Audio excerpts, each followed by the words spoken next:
एक लड़का जिसकी गर्लफ्रेंड उससे एक कहकर ब्रेकअप कर लिया कि तुम देसी हो, तुम गवार हो, तुम स्टाइलिश नहीं हो, तुम मॉडर्न नहीं हो, ये कहकर जिस लड़के का गर्लफ्रेंड उससे ब्रेकअप कर लिया था, आज हम उस लड़के के बारे में बात करेंगे। जी हाँ, मैं बात कर रहा हूँ मशहूर यूट्यूबर लक्ष्य चौधरी की, जिसकी यूट्यूब चैनल पर आज की तारीख में 2 मिलियन सब्सक्राइबर्स है।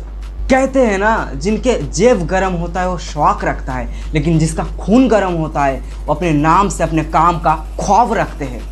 तो मेरे दोस्त, आपको इनकी ज़िंदगी से बहुत कुछ सीखने को मिलेगा। तो बिना टाइम वेस्ट किए तो चलिए शुरू करते हैं। लक्ष्य चौधरी यूपी की मुजफ्फरनगर में उनका जन्म हुआ। वो बचपन से अपने दादा दादी के साथ रहते थे। वो जब क्लास 10th में थे तब उनका प्यार हो गया, एक लड़की से उनका प्यार हो गया। और क्लास 12 तक आते आते उस लड़की ने एक कहकर ब्रेकअप कर लिया कि तुम स्टाइलिश नहीं हो, तुम मॉडर्न नहीं हो। मैं जो हो, हमारे घर में जो है वो सब मॉडर्न है, हम जो है हम स्टाइलिश है और तुम कुछ भी नहीं हो।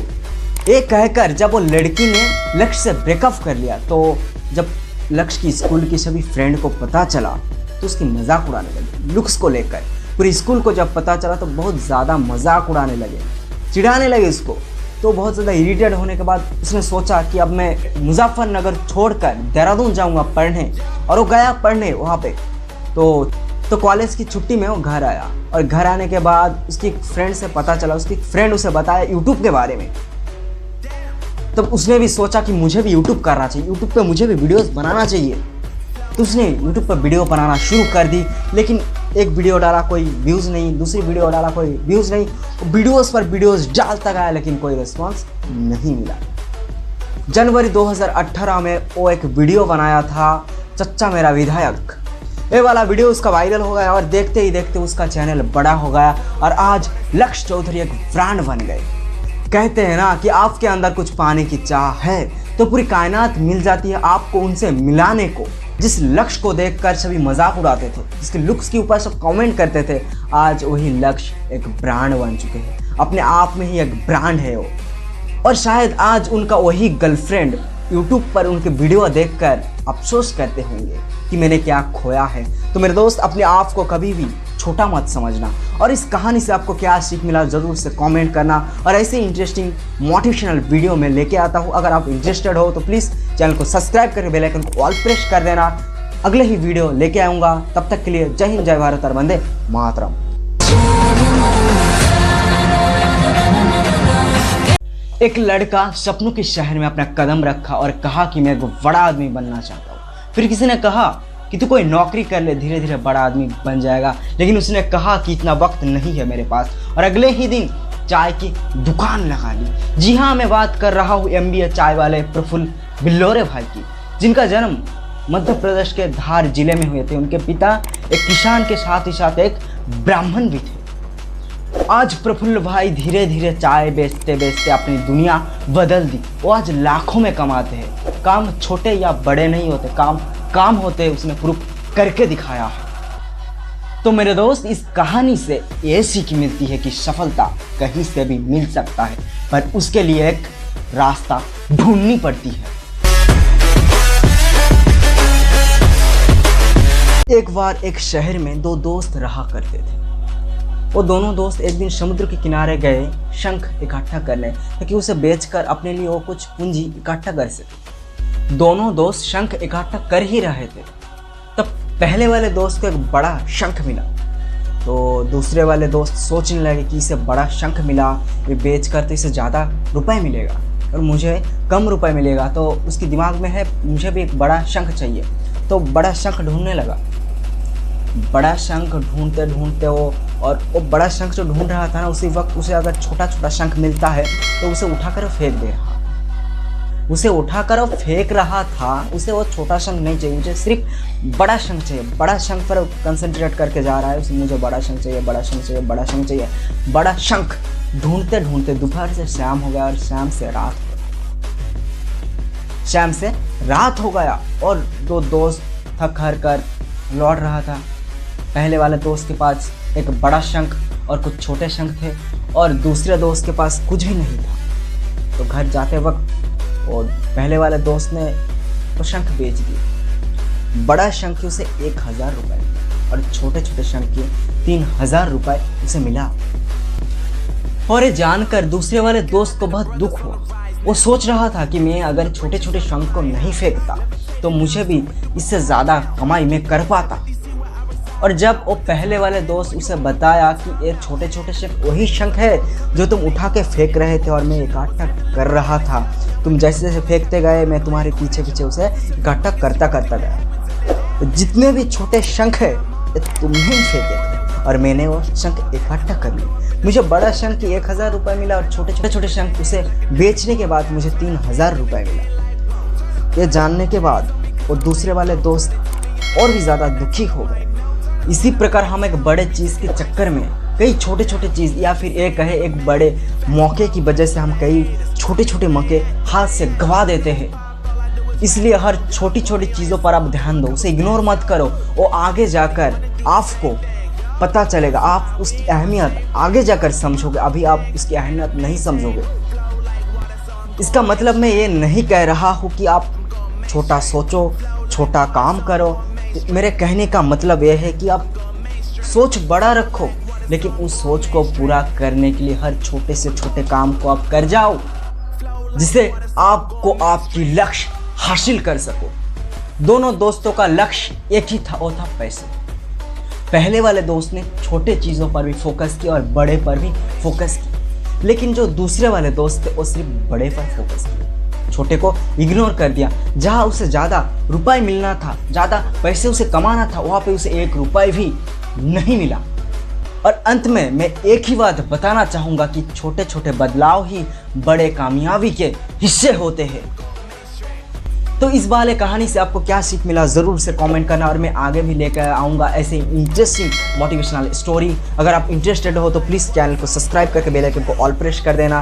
और मैं अब तक के लिए जय श्री राम। जब तक तुम कमज़ोर हो, जब तक तुम किसी और पर डिपेंडेंट हो, तब तक ये दुनिया तुम्हें सताएगी। एक पंछी होता है रैबिट, जब बाज उड़ता है तब बाज के ऊपर जाके बैठ जाता है और बाज को नोचने लगता है वो छोटा सा पंछी। वो बाज जो पंछियों का राजा है, जिसके चीख सुनते ही जंगल का पशु पंछी छुपने लगता है, यहाँ तक कि शेर भी भाग खड़ा होता है। और वो पंछी जाकर बाज के ऊपर बैठ जाता है और बाज को नोचने लगता है। तब बाज क्या करता है पता है? बाज तब उड़ना स्टार्ट करते हैं, बादल की ऊपर उड़ते उड़ते पहुंच जाते हैं बादल के ऊपर, जहां ऑक्सीजन की लेवल कम हो जाता है। और तब वो छोटे पंछी की औकात 2 कड़ी की हो जाती है। इसलिए मैं कहना चाहूँगा कि तुम लाइफ में कुछ कर रहे हो या नहीं कर रहे हो, लेकिन जब तुम उड़ना शुरू करो तब इतना ऊंचे उड़ो कि तुम्हारे दुश्मनों के औकात तुम्हारे सामने 2 कड़ी की रह जाए।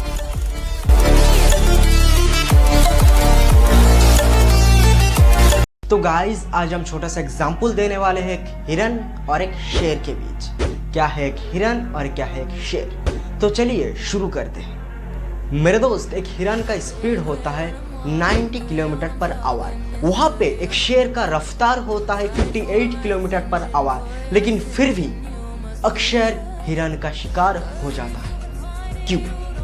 क्योंकि हिरन को लगता है कि वो शेर से कमज़ोर है और शेर उसे पकड़ लेगा। यही खौफ उसे बार बार पीछे देखने पर मजबूर कर देती है और हिरन का हौसला और रफ्तार दोनों कम हो जाता है। ये कहने का मतलब ये है कि आप भी खुद पर यकीन रखो और पीछे मुड़कर कभी मत देखो।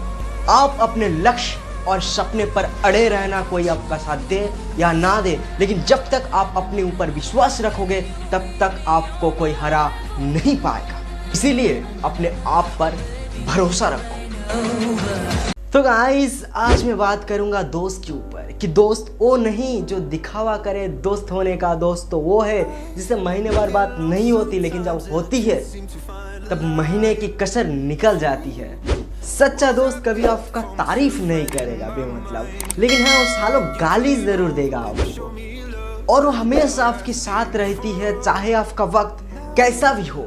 एक कमीने दोस्त रोज नहीं मिलते तो फर्क नहीं पड़ता, लेकिन जब मिलते हैं तब जिंदगी को खूबसूरत बना देती है।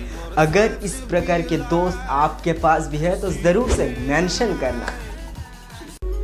जब मेहनत करने के बाद भी आपको सफलता नहीं मिल रहा, आपको आपका सपना पूरा नहीं हो रहा, तो रास्ता बदलिए, सिद्धांत नहीं। क्योंकि पेड़ भी हमेशा पत्ते बदलते हैं, जड़ नहीं। और एक बात गीता में बड़े स्पष्ट भाषा से लिखा गया है, कमज़ोर तेरा वक्त है, ये कमज़ोर तेरा वक्त है, तू नहीं। इसलिए उस वक्त की इंतज़ार करो, आपके साथ भी कुछ अच्छा ही होगा।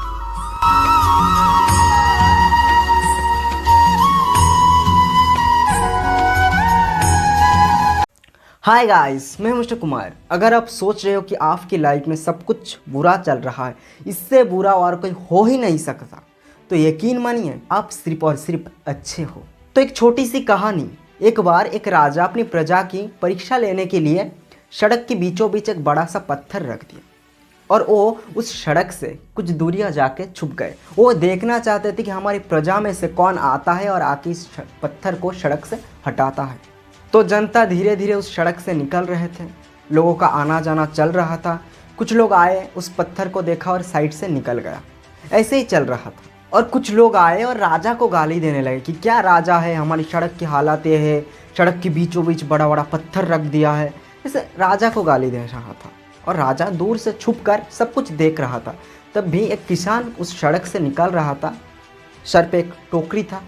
तो किसान जैसे उस सड़क में उस पत्थर को देखा तो अपनी टोकरी को सर से उतारा और रख दिया साइड में और कोशिश करने लगा उस पत्थर को हटाने की। पहले कोशिश की लेकिन कुछ फ़ायदा हुआ नहीं।